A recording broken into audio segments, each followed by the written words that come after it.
Eyon Eno, véritable métronome du football camerounais, où il a débuté sa carrière, notamment dans la partie anglophone du Cameroun, d'où il est originaire.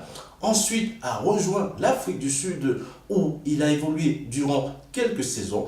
Et depuis plusieurs années, il évolue dans de nombreux championnats en Europe et a récemment posé ses valises aux Pays-Bas pour pouvoir continuer sa carrière après de nombreux périples.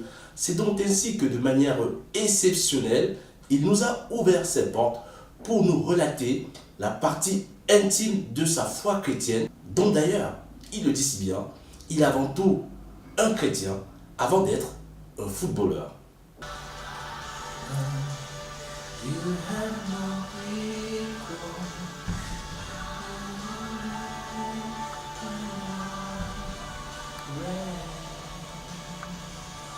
Christ my King, what a beautiful name it is, nothing can stand still,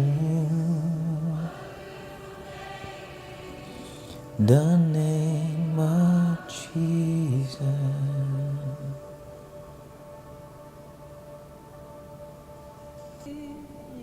There is no other God like you, no other King like you. My life belongs to you, Lord. Help me to stand in your will and in your purpose. I pray, Lord, that the world will come to know your love through me. I pray for your purpose, your plan in Christ Jesus to be fulfilled in all I do. Les apparences peuvent être souvent très trompeuses. L'international camerounais Eyon Eno, avec 53 sélections en équipe nationale du Cameroun, a posé ses valises jusqu'à la fin de cette saison dans la ville de Tilburg, une commune et ville des Pays-Bas de la province du Brabant septentrional. Réputé pour sa rigueur défensive, il est désormais sous contrat avec Willem II. Après 3 saisons passées au Standard de Liège, il évoque avec un peu de recul les raisons d'un départ qui ont mis un frein à sa carrière.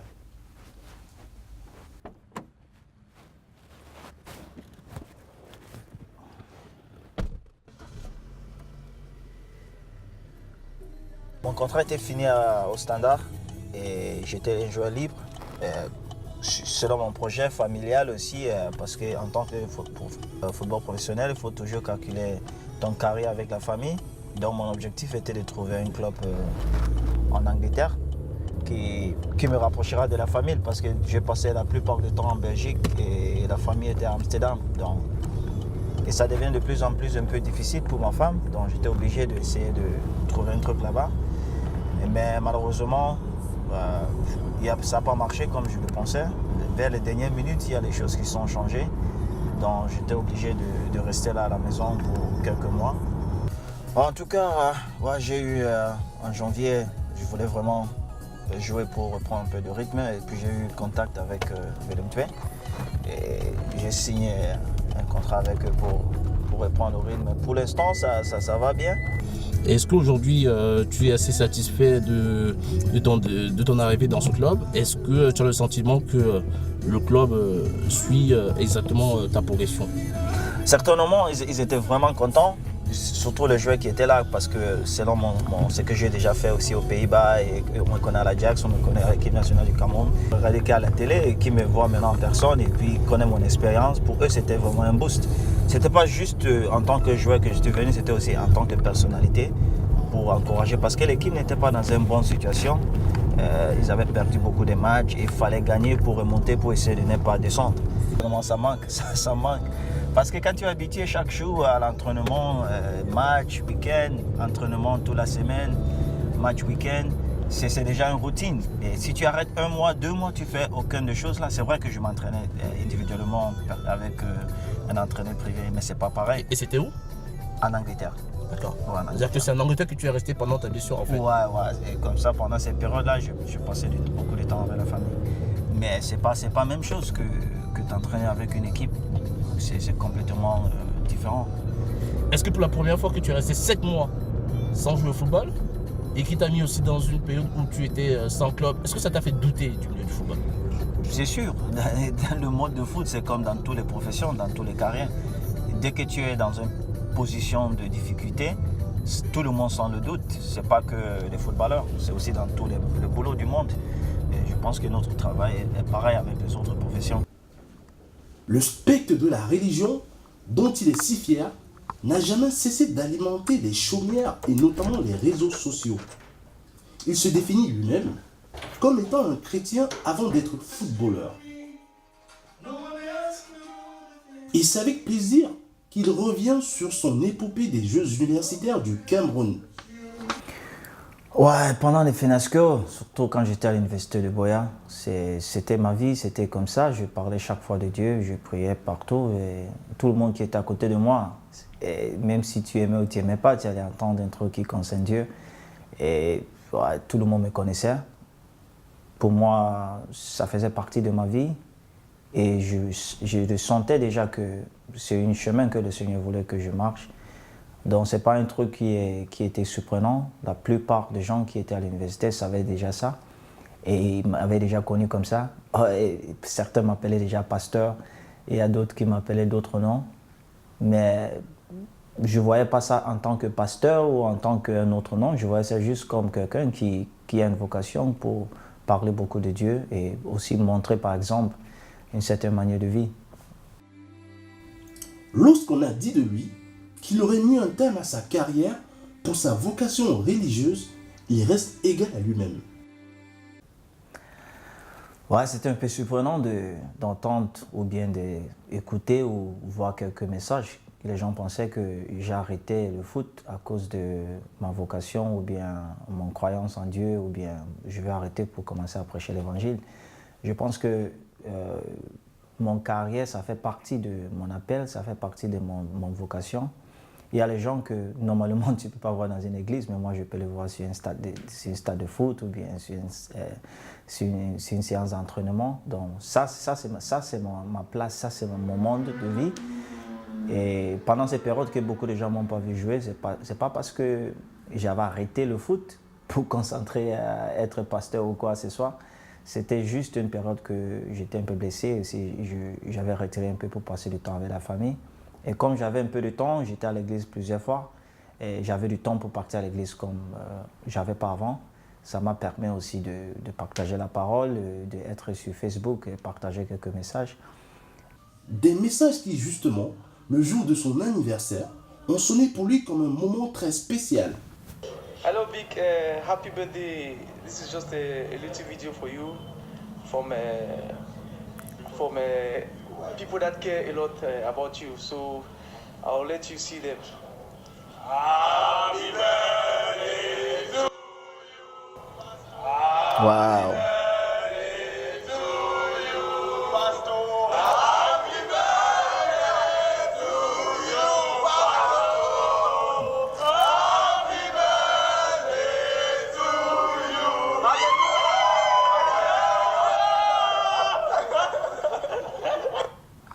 Alors lorsque vous avez vu cette vidéo, notamment celui que vous appelez comme étant votre fils, comment l'avez-vous vécu avec tous les coéquipiers de l'équipe nationale du Cameroun?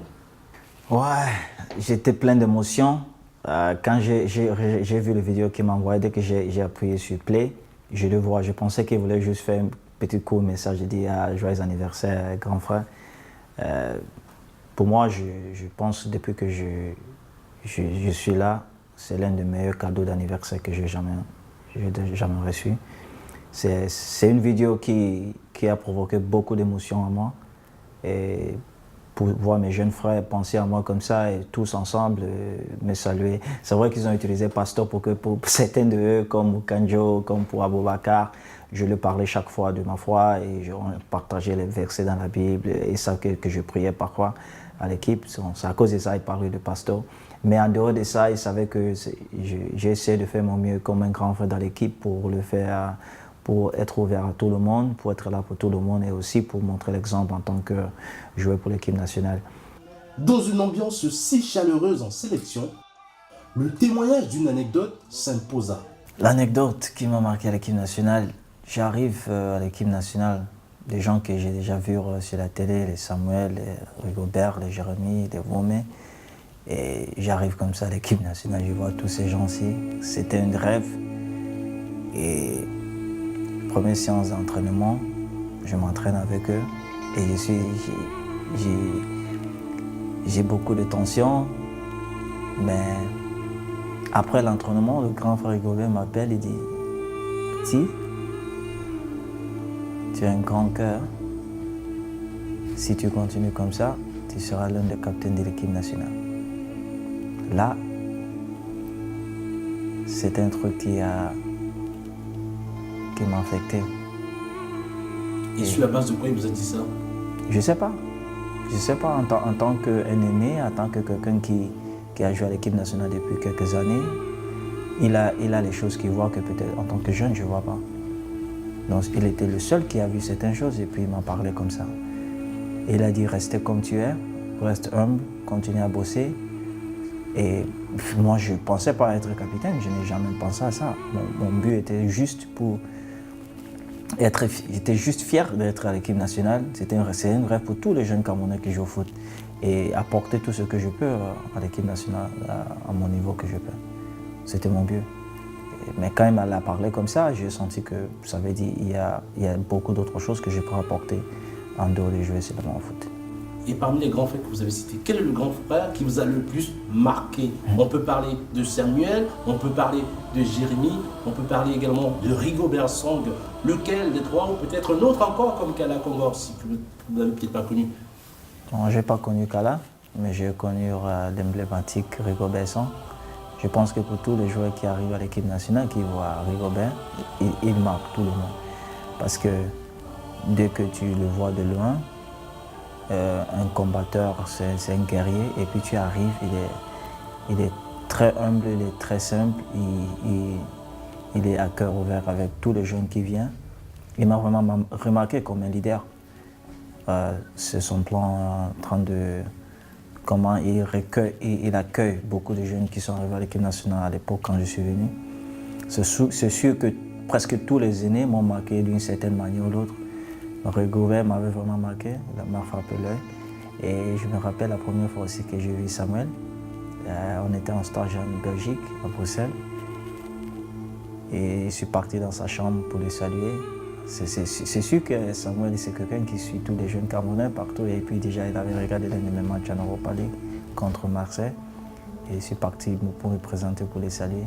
Il dit, ah petit, je t'ai vu, j'ai vu ton but. Et moi, j'étais surpris qu'il suivait ça. Donc, ça, c'était le moment spécial pour moi, d'arriver à l'équipe nationale, voir tous ces grands frères et l'accueil que j'ai eu. Pour moi, c'était vraiment spécial. Et tous m'ont marqué. Jérémy était quelqu'un, il nous appelait chaque fois sur le côté pour nous parler de la vie, donner nous les conseils, comment investir, tout ça. Ça, ce sont des choses que tu ne peux pas oublier. Ah, Jérémy était le spécialiste des investissements alors? Non, c'était le spécialiste des conseils de vie, de vérité. Peut-être les autres, quand tu viens à l'équipe nationale, c'est foot. Mais Jérémy aussi, il amenait beaucoup de gens à penser à la vie ou la mentalité, ta manière de penser en dehors du foot. Alors, est-ce que vous considérez que votre arrivée à la session a été assez rapide ou bien ça s'est fait comme ça au fil du temps? Je pense que pour ma génération, peut-être je considérais que c'était un peu long comme je le pensais, parce que quand je regarde la génération que j'étais avec, Stéphane Bial, André Guémot, on était ensemble chez les cadets, Siani. Je pense que moi et Siani, on va dire, quand tu regardais et puis tu voyais Stéphane Bial et André déjà devant l'équipe nationale, on pensait que peut-être nous on a raté. Mais je pense qu'à l'équipe nationale, chacun a son temps, pour d'autres personnes ça pourrait être tôt, pour d'autres personnes ça pourrait être tard. Et j'ai eu la chance d'être là avec Stéphane Biya, avec Landry Guémot et avec Nicolas Koulou au même moment. Mais il faut penser que depuis 2008 que j'étais là, ça a pris jusqu'en 2016 pour que mon très fort ami, Siani qui était capitaine, et mon capitaine quand on était cadet et junior, pour qu'il être appelé à l'équipe nationale du Cameroun. Et tu peux voir comment c'est surprenant. Moi j'ai joué là-bas presque 8 ans, sans gagner un titre. Il est venu 1 an, il a gagné un titre. Il a gagné la CAN avec l'équipe nationale. Quel est donc votre avenir avec la sélection du Cameroun aujourd'hui? Rappelons-le, depuis quelques saisons, vous n'êtes plus convoqué en équipe nationale du Cameroun suite à de nombreuses blessures. Aujourd'hui, vous vous rétablissez peu à peu et vous êtes aujourd'hui à Tilbourg, à Villepinte 2 notamment, où vous retrouvez du temps de jeu. Quelle est votre priorité actuellement? Je pense que ma priorité pour le moment, c'est retrouver mon rythme, retrouver le temps de jeu. Et je ne pense pas que l'équipe nationale est ma priorité pour le moment. Déjà, je suis très content que j'ai beaucoup d'autres, comme Siani et d'autres joueurs qui représentent bien l'équipe nationale. Et je suis l'un des fans numéro 1 des Lions indomptables. Est-ce que vous considérez que le wagon est passé pour vous? La locomotive est passée? Oui, comme on parlait de l'équipe nationale, c'est la maison de tout le monde. Demain, tu es là, demain, tu ne pourras pas être là. Donc, je ne peux pas dire que je ferme la porte de l'équipe nationale parce que je pense que j'ai encore du temps à jouer. Mais pour le moment, je ne pense pas que c'est une priorité pour moi.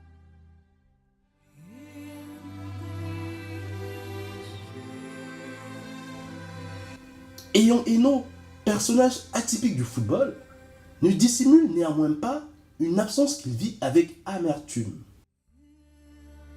La vie que je vis ici à Tilburg, c'est un peu difficile parce que je vis sans la famille ici, ma famille sont à Londres et j'ai fait le choix de venir ici seul parce que les enfants sont à l'école et ils s'adaptent déjà à l'Angleterre. C'est une place que ma femme aime beaucoup et pour le bouger, pour revenir ici encore en Hollande et puis après ça bouger encore, je pense que parfois dans la famille il faut avoir une stabilité. Donc on a décidé ensemble que la famille va rester en Angleterre et moi je vais venir ici seul. C'est pas toujours évident, c'est pas très facile, mais on les gère de temps en temps. Dès que j'ai les journées libres, les week-ends, je pars là-bas pour passer du temps avec la famille. C'est difficile, mais c'est gérable. D'être avec eux, de les protéger, mais quand je suis loin, je peux pas le faire à 100%. Donc je sens les absences, c'est normal. Son regard peut être porté sur un terrain de football vers son fils aîné qui a décidé de suivre son chemin. En tout cas, lui, il est né, depuis qu'il est né dans le foot. Et il est le premier, dès qu'il était né, déjà quelques semaines. Et ma femme l'a mené déjà au stade. Donc il a grandi dans le foot plus que tous les autres, parce que j'ai 5 garçons, plus les autres 4. Lui, le football était naturel pour lui. Déjà devant la télé, le ballon, il touchait le ballon partout. Et naturellement, dès qu'il était déjà 3 ans, quelque chose et demi comme ça, il connaissait déjà tous les drapeaux des équipes nationales qui étaient à la Coupe du Monde. Donc pour lui, le football était déjà très naturel. Et c'est ça on a amené à commencer à jouer. Il était sélectionné pour jouer à l'Ajax, déjà à 6 ans et demi. Et jusqu'à il était à 8 ans, où ils ont gagné un titre là-bas. Et présentement, il a 11 ans, il joue avec Arsenal en Angleterre. Malgré une vie d'homme seul, il reste toujours aussi strict face à son hygiène de vie alimentaire.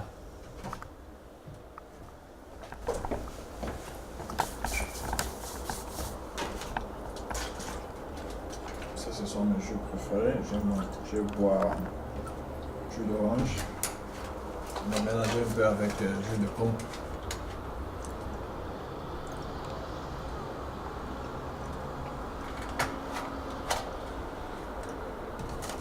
Ah ouais. L'attitude placide du Camerounais pourrait faire oublier que nous sommes à quelques heures de la rencontre de son club qui, pour le compte de la 32e journée, recevait l'un des clubs phares du championnat néerlandais.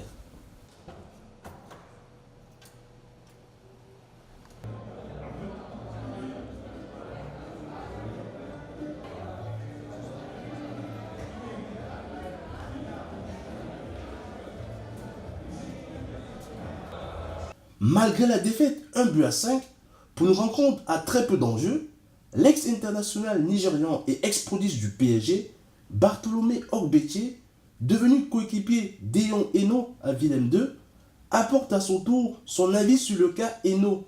L'adjectif que je pourrais l'attribuer, Je dirais très humble. On l'appelle Petit Jésus dans le vestiaire parce que voilà, il est très croyant, comme moi aussi, je suis très croyant. Mais je pense que la manière dont il parle avec pas mal de jeunes dans le vestiaire a fait que pas mal de coéquipiers ont surnommé le Petit Jésus. Donc, moi, l'adjectif que je pourrais l'attribuer, ça serait très humble. C'est quelqu'un qui a les pieds sur terre et qui est toujours là pour aider et puis toujours à l'écoute. Et en plus, comme il est très croyant, j'espère vraiment que si Dieu le veut, que tous ses rêves vont devenir réalité dans l'avenir. Au lendemain de la rencontre, zen et lucide, Eno se satisfait tout de même de ce challenge, où il retrouve du temps de jeu et nous ouvre une fois de plus les portes d'une de ses confidences les plus inattendues. Monsieur Ozil, ça c'est l'un des joueurs qui m'a vraiment impressionné. J'avais déjà joué contre beaucoup d'autres joueurs qui étaient vraiment prévisibles, très bons joueurs, techniciens, mais dès que j'ai joué contre Mesut, lui c'était un peu différent parce qu'il était imprévisible. Et on a joué les matchs en Champions League contre Real Madrid, j'ai joué contre eux 3 fois. La plupart d'autres joueurs que j'avais joué contre étaient vraiment prévisibles. Mais lui, tu ne savais pas là où il allait partir, ses mouvements, où il allait faire la passe. Là, il m'a vraiment marqué. Et concernant la Coupe du Monde, l'un des joueurs que je joue contre qui m'a aussi marqué, c'est Neymar. Et lui, déjà, je l'avais vu sur la télé et d'autres matchs, mais pour être là live, pour le voir, c'était touche de balle, son technique, son contrôle. Et là, il m'a vraiment impressionné. C'est donc ainsi que de manière logique, cet entretien exclusif nous mène dans sa région natale, où les conséquences de la crise sociopolitique qui secoue cette région du Cameroun et qui dénombre, selon l'agence nigériane des urgences, environ 34 000 réfugiés et des milliers de personnes décédées. Une région qui lui tient tant à cœur, l'un des symboles de l'équilibre régional, lorsque le Camerounais anglophone qu'il est était l'un des capitaines de la sélection Fagnon.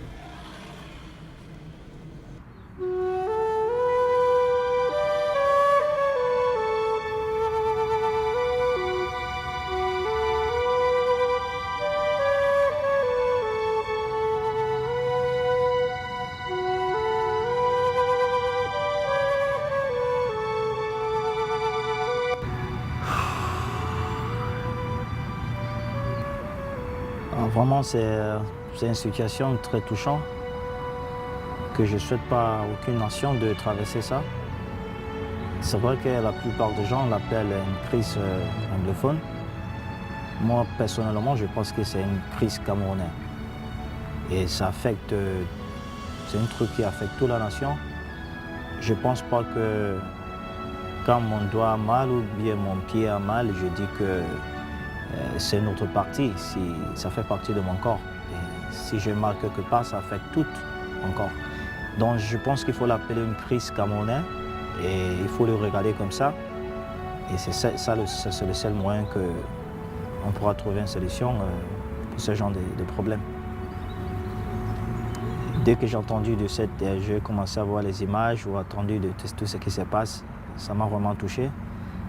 Et comme j'ai entendu les gens qui sont en train de mourir et beaucoup d'autres choses, c'est une situation que jusqu'à aujourd'hui, je pensais qu'on allait déjà trouver une solution.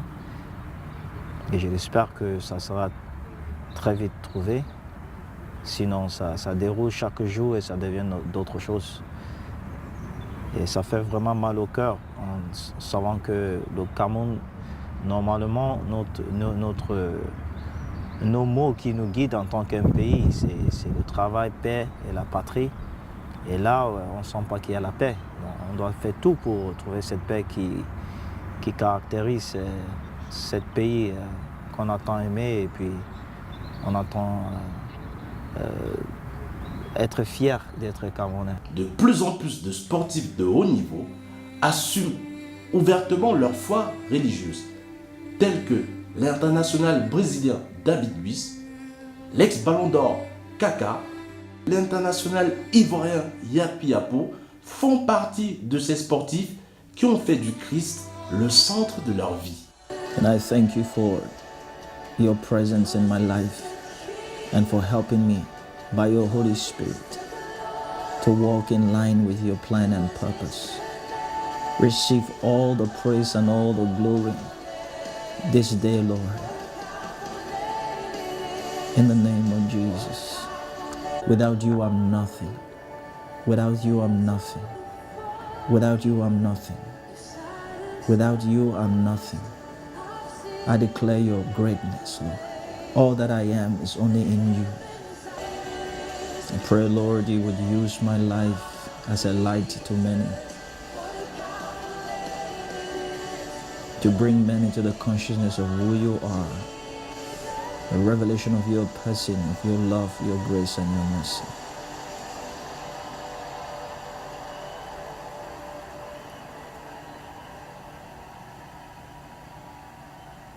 Your name is worthy of praise.